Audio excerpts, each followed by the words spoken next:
What is going on, Sweet. Supers? Welcome back to another episode of Swoop. In this episode, the man, the myth, the legend, Tom Phillips is in the house.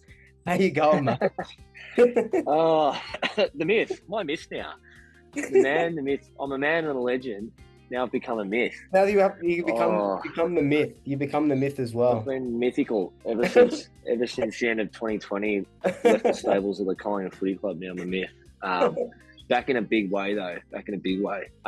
Yeah, I'm going well, mate. I'm going really well. I'm fit and firing. My appearance changes every sort of 6 months at the moment. So I've got the shortish sort of hair. Got the bangs going at the moment. Yeah, and sort of beard's in sort of relatively good shape, not too overgrown. Still don't have any tats, so that's probably where where I'm sort of falling behind there when it comes to the Collingwood piece. You've got a heap. Have you added to your collection now? Yeah. What's going on? Yeah, I've been adding slowly. I'm running out of arm space, so chest and legs next. But hey, I want to talk to you. Speaking about myths. I don't know if you remember. This would have been years ago. I think this was at the start of like my Swoop Luke journey. You were doing that phone thing with Grundy. Was it two guys? Two birds, one phone, or two birds, one phone. And I remember I was driving home. 2 birds, 1 cup, or something. Yeah.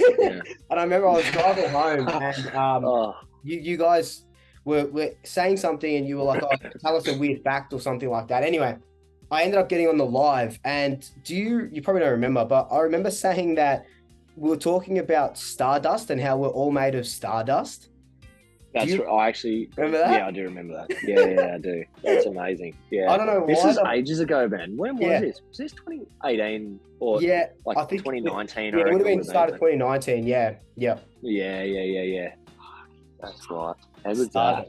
Yeah. Stardust. We got pretty deep, didn't we? We were talking about we were quantum physics and interstellar travel and the existential crises and the existences of all sorts of stuff, wasn't it? Yeah, it was crazy for a 5 p.m. drive home from Derrimut, man. It was a bit too much. No, it was good. It was a good chat on your drive home. Yeah, it was good. It was. Has anything changed since then? What have you seen in the world since then? What's happening? The Pies are still in good shape. Pies are still in good shape. Yeah.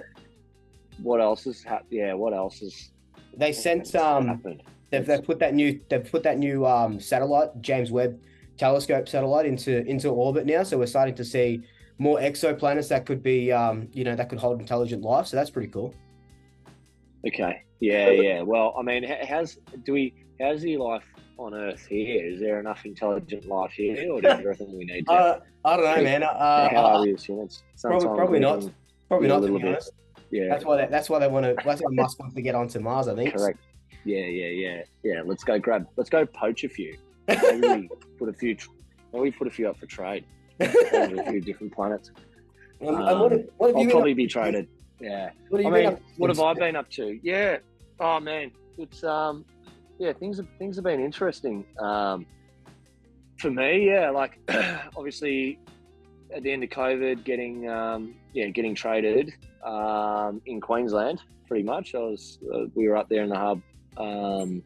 Feels like a world away now, but obviously getting across to Hawthorn in that trade, and Clarko getting us across, and playing footy my first year there, most of the season, which was strong, and then felt pretty good.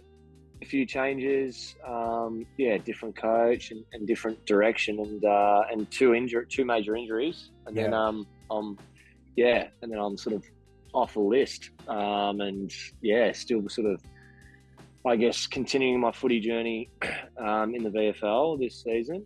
Yep. Down in the Bombers, so I feel like I've been pretty I've been a conflicting individual, really. I've sort of been at every single rivalry club, whether it's Collingwood, Hawthorn, Essendon, they all hate each other. So I'm sort of floating in between You're like in the middle of a Venn diagram throughout my career. Yeah, it's weird. Yeah, exactly. Yeah. What do I call that? What do I call the middle of a Venn diagram? I should probably know that. I don't know. I'll something.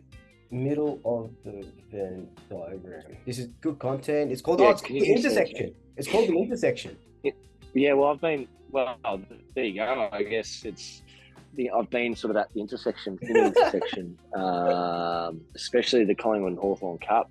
That piece as well is interesting. I mean, there's all that sort of footy stuff, and then obviously looking at different things, outside of elite sport and footy and that career. Like I've found a lot of different passions in like the startup space, and sort of private equity and the business world that, through networks and connections with the different clubs, and teammates I've met, supporters of the clubs, and then people external, being able to build some really good platforms in a few spaces. One sort of major one at the moment that is in market and building prominence is the SUPERBOOST sports drink. So, that's there's a lot of stuff taking up my time, and that's one of the sort of busier things at the moment. Trying to go through the challenges of startup business, but then also build awareness through bringing on a lot of great people. It's great to see a lot of the Pies boys get around the products as well already. It's been really good to see like the popularity with it amongst the players, and a lot of guys throughout the AFL too, and female women's players too. So it's there's been some really cool stuff, and I'm just enjoying tackling new challenges, as well as playing a bit of footy. So no, that's cool. Like I've seen SuperBoost obviously supporting Ball Magnets now, which is huge. Your mate Titch as well, which is, and he obviously he's doing big things in his own thing, and you got Paddy Mills on as an ambassador as well for SuperBoost. So even that's huge. So yeah, you get plaudits for that, man. It's absolutely amazing to see, from this kid that I sort of grew up in my teens, watching and playing. Then you go to Hawthorn, and now you're in this other. It's just a different stratosphere, out of the AFL world, but still kind of in it. So yeah, it's amazing. It's amazing to see as a fan as well. You know what I mean? Yeah, absolutely. I think we all we all go through different stages, like of our career, our life, are involved in different things at different periods of time. So for me, like it's more so just around, I guess, my attitude and what I want to get out of my own life, and the way that I would want to see, and give value to other people. It's like whatever it's in, whether it's AFL footy, out on the ground, on match day and competition, whether that's in business, whether that's in like travel and going to see some really cool places. Like it's always trying to give your best, like, and 100%, try and learn and try and absorb and try and like, really like, I guess have a thirst for wanting to, gain more knowledge and gain more experiences. And that's sort of what it's been for me, right? Like, I've given my all on the field, like in when I look back and go, geez, like there's not many times that I can look myself in the mirror and go, I didn't give 100% or 110%, on the MCG today, or, something like that. Like it's, and same with whatever realm of work, goes on, that I would go on to after footy. And that's for any athlete, I think, like that has that competitive drive and that desire to perform at their best. I don't think that should change necessarily once you sort of get out of that environment. Like obviously, like this is just me individually, and like I don't think everyone necessarily is has the same sort of opinion as me around that. Like, and that's fine. Like, a lot of different people just like to relax and retire and then just go and enjoy their life without sort of pushing themselves too hard in other areas. But like they find, they're content, they find sort of enjoyment in other things, which is really cool too. But I think, for me personally, it's always been how do I keep, driving my own sort of standard and, as myself, but then learning what I don't know. Like, there's so much that I've even, I've learned the last 12 months, in other worlds, especially in business and startup and trying to create, a team and trying to manage projects and trying to work with others in a smaller capacity, different to a sporting club that's got 40, 50 blokes on a list, 20 coaches, 50 admin staff. There's hundreds of employees. It's like, when it's only a few people and you're trying to create like a product or a service or that sort of thing, it's it's really different, and like it's really cool. It's fast paced, it's dynamic, and like you don't really get bored, like it's very it's chaotic, but you're always sort of problem solving and trying to work out how you can make something better, bring more value. And I think it's great to see it in the AFL environment, as I said, amongst the guys and trying to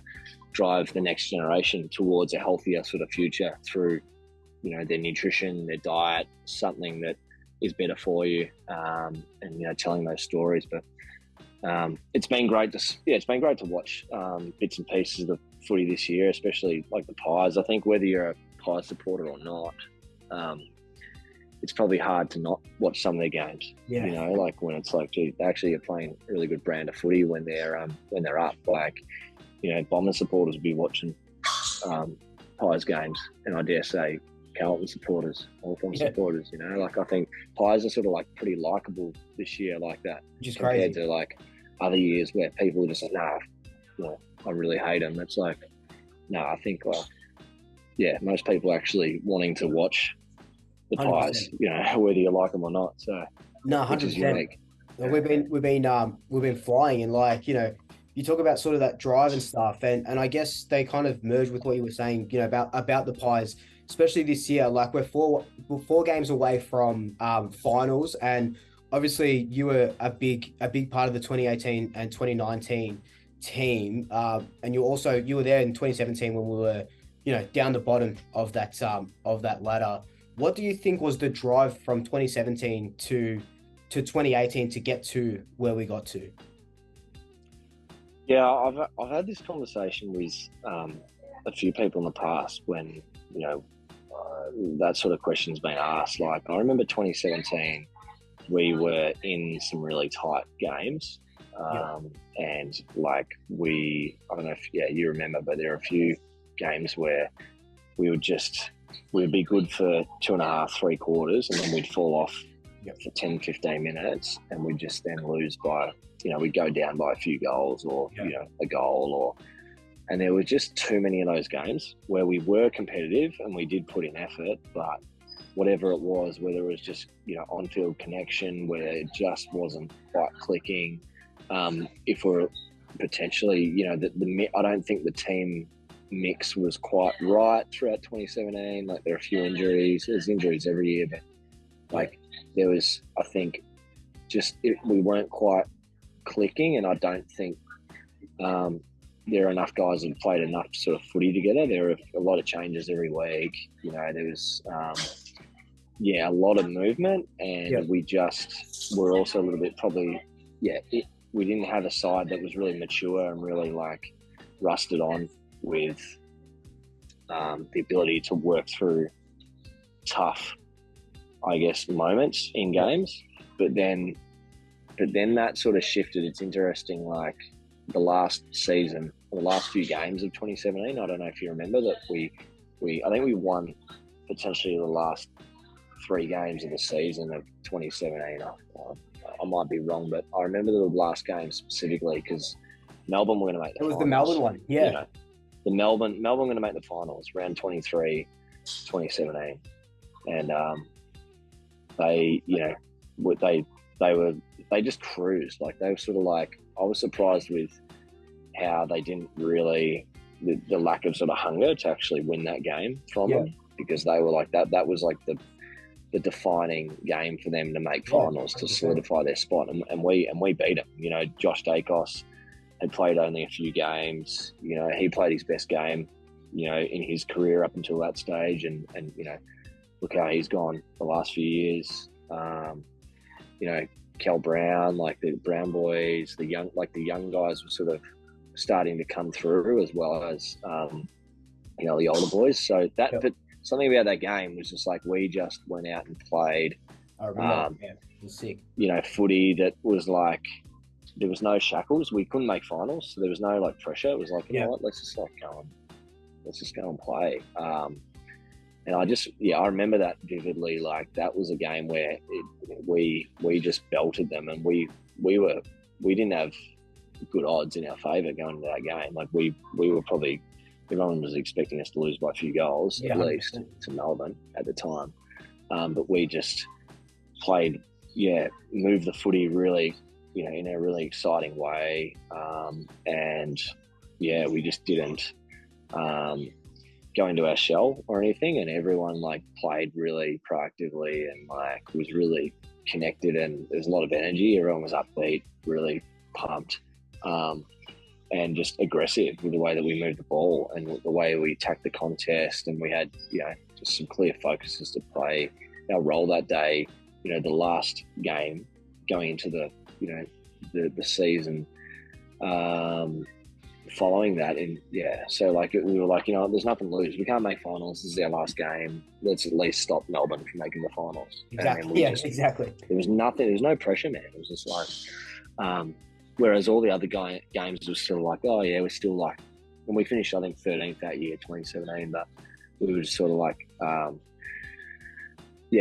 every other game before then was like, oh, we were in the games, but there was always something that allowed us to not stay in it and keep with the arm wrestle. And I think, we just weren't in it for long enough, you know. And then 2018, we rode that sort of last game that we won against Melbourne, you know, last round of 2017. We rode that momentum into the preseason in 2018, and we just really had a good vibe and a good feeling around that. And then we seemed to just win the games that we were losing the year before. In the tight moments, we were starting to win. We were the ones that were winning those games, not losing them. So that was the defining thing, was our ability to be mature in tough moments and situations. That's what I put it down to. And like the team started to mold together a bit more. Like, guys, there wasn't as much movement and change within the team. Like, more guys are playing their role more consistently, but we would just win those games, you know, by goal, by 2 goals, and just stay in the game for longer than the opponent, compared to the year previous, where we would fall away, and we didn't decide to do the harder stuff, you know, the tough stuff at the harder moments for whatever reason. So those little moments and the attitude. So with that year, and we won't hark on the grand final too much, but when did you guys know, or when did you know personally that this could be a big year? You talk about, you know, riding momentum, the coin flip games start going our way, everyone starts gelling. People, you know, Collingwood fans would say after the 2018, you know, after knocking off Richmond in the final, that's when they thought, okay, we're on here. But I kind of feel like it was a little bit earlier than that. When did you guys and maybe the group just kind of go, we're right in this? Yeah, good question. I think like it was pretty, mate, things were starting to happen relatively early on. Like, I mean, you know what's interesting about that year, the first two, like the first game we lost to Hawthorn, and the second was the GWS. And we didn't play that well at all, right? I think Carlton round 3 we won a close one. And that's, you know, that was a really good, that was the one I sort of explained before, where we were losing those really tight games the year before, and we won that one. It was a big sort of game. It was a night game, and against the Blues we did win that one. And then You know what? Actually, I reckon it was the following. It could have been the following week in Adelaide. I reckon it was round 4, Adelaide. Oh, yeah, I remember that. Round 4, Adelaide. Yeah. Round 4, Adelaide. Jane Stevenson kicked 5. Yeah, I remember that game. Far out. I think I kicked the first. Steve-O kicked 5. Steele, I remember, had one of his best mates passed away during that week, and he was really emotional after the game. But there was Brodie Grundy had one of his best games. That was the Grundy goal off the wing when he ran. Yeah, that's right. Yeah, that's the game. Yeah, so that's the game. That game was like early days. We were like, geez, we've turned it around in. We lost the first 2 rounds, and then the 2 games after that, we consolidated and went, we've warmed up into the year now, a month in. We seemed to play that game away, Adelaide Oval, and we blew them out of the park. And they had made the grand final the year before. Yes, they did. Yeah. So that was like the big game for us. Going, I wonder if we can win this. Like, this is a big scalp if we win. And so it started from there, man. And then Anzac Day, we had a good performance. Round 6, 7, 8. Trying to think who we played. Geelong was somewhere in there where I got concussed, but played the next week. And if they did it now, I wouldn't have played. But throughout that period, we were playing good games. Like St Kilda we win, Bulldogs we won, Freo. Brody Mychek plays his first game and kicks 4 goals. Yeah, in debut. Round 11, we win. Queen's birthday round 12, I reckon, against Melbourne. And then it was keep going later into the year. You might have to help me jog my memory a little bit. We beat Richmond round 18, I think, later in the year at the G. I reckon that was we played Richmond. No, we lost. I reckon we lost. We lost to Richmond twice in the home and away season, I reckon, in 2018, and then we hadn't beaten them up until when we played them in the finals. We lost early, and then just looking at it now, Richmond might have been like round 6 or 7, and then we played them again maybe round 20 or something, or late. Yeah, and we lost both times.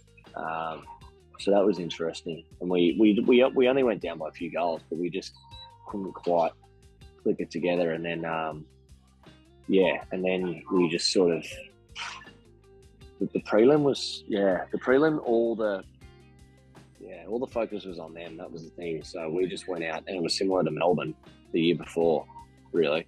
I think we just played without shackles. We were like, if we lose, we've made a prelim. Great work. Richmond are expected to beat us, and then we went out and just played, and we just stunned them, and we stunned ourselves a little bit probably too. We were sort of like we probably weren't expecting to actually win that. Like, when I say we, whether it was fans or whether it was the public, but internally it was sort of like, let's just go for it. Like, we've made it. Let's be happy we're in the prelim. Let's just, there's nothing to lose, let's just go get it, and whatever happens. And everything was automatic by that stage.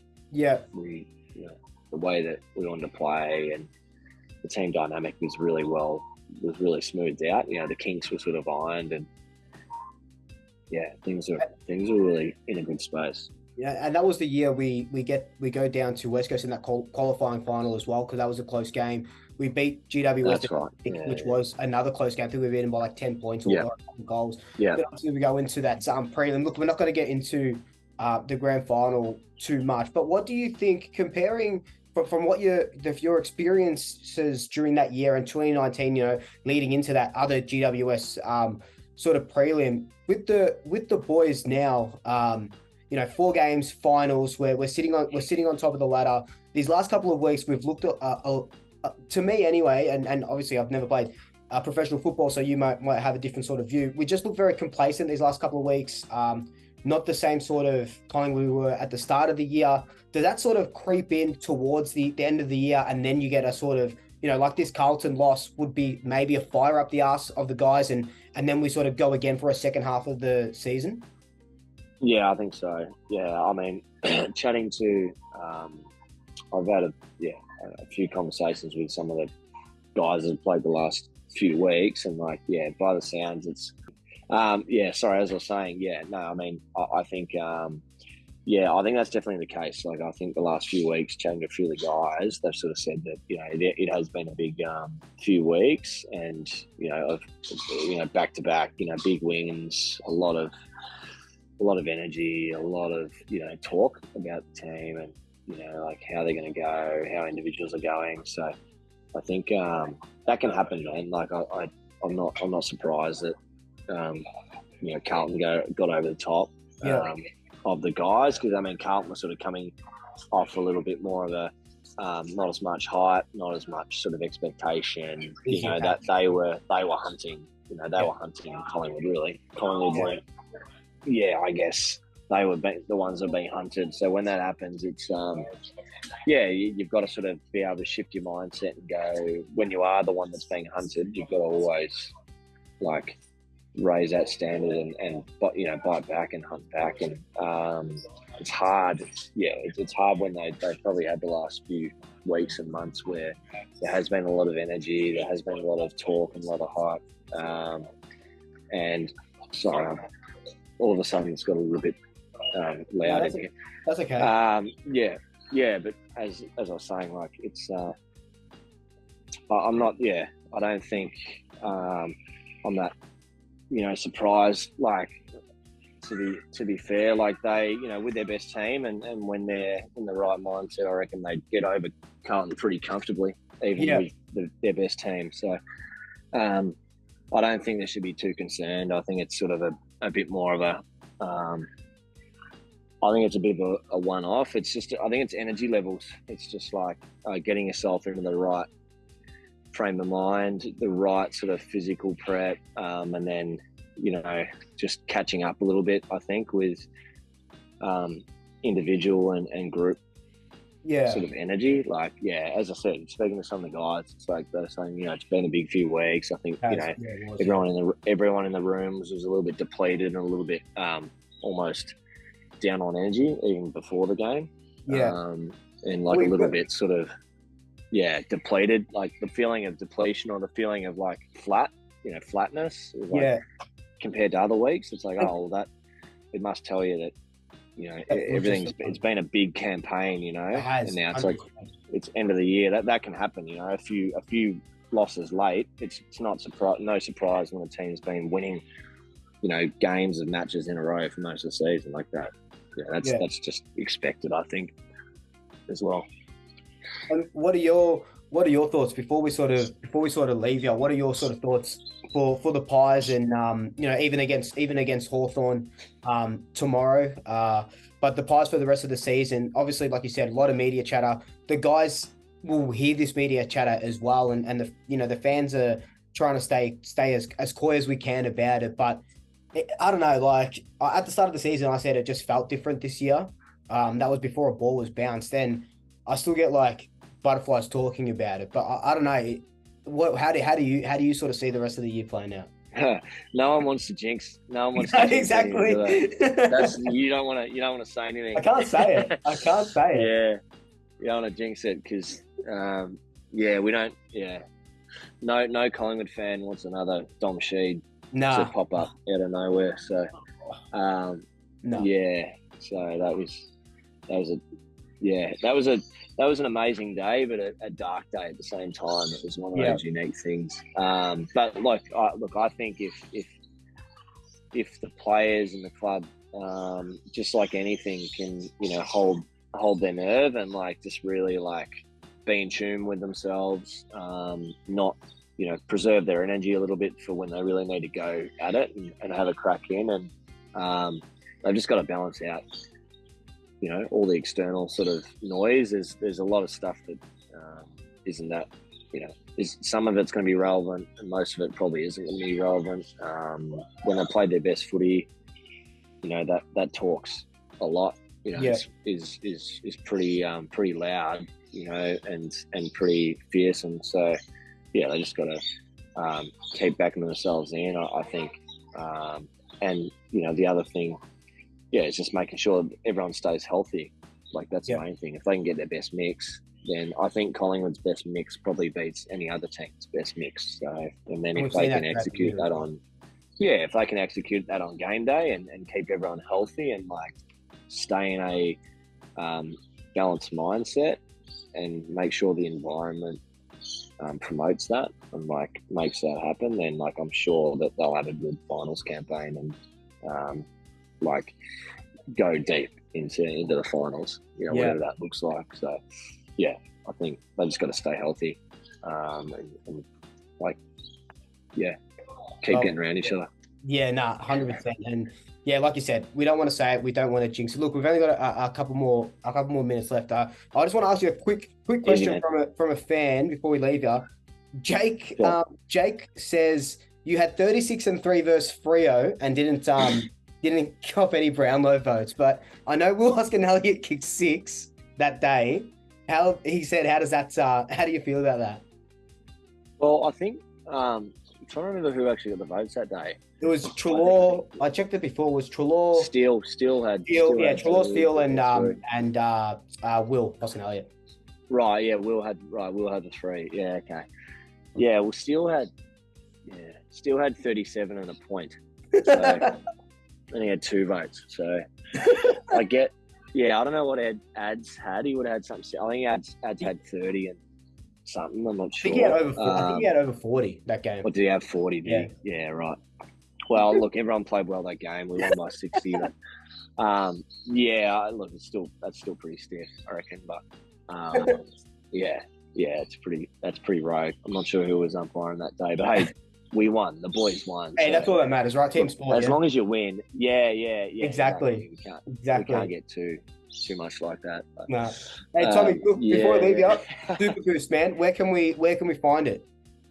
Yeah, absolutely, man. So, mate, you can now find SuperBoost at your nearest 7-Eleven and IGA stores predominantly. And, over the next few weeks, we'll be rolling out into most of the other petrol stations across Australia. So think about your United Petroleums, your BP Petroleums, Caltex, Ampols, on the runs. There's a number of them, that you'll be able to grab the drinks from, and hopefully Coles in October. Beauty. So keep an eye out for SuperBoost. Awesome. And and if you go to your local gym, hopefully we can jump into a few of them as well. So done. I'll keep an eye out. Yeah, beautiful, mate. Great. Thanks, Flip. I appreciate it so much, mate. Thanks, mate. You too. Have a good one. Good luck. Go Pies. See you, mate. Go Pies. See you, mate. Thank you. See you, mate. Bye.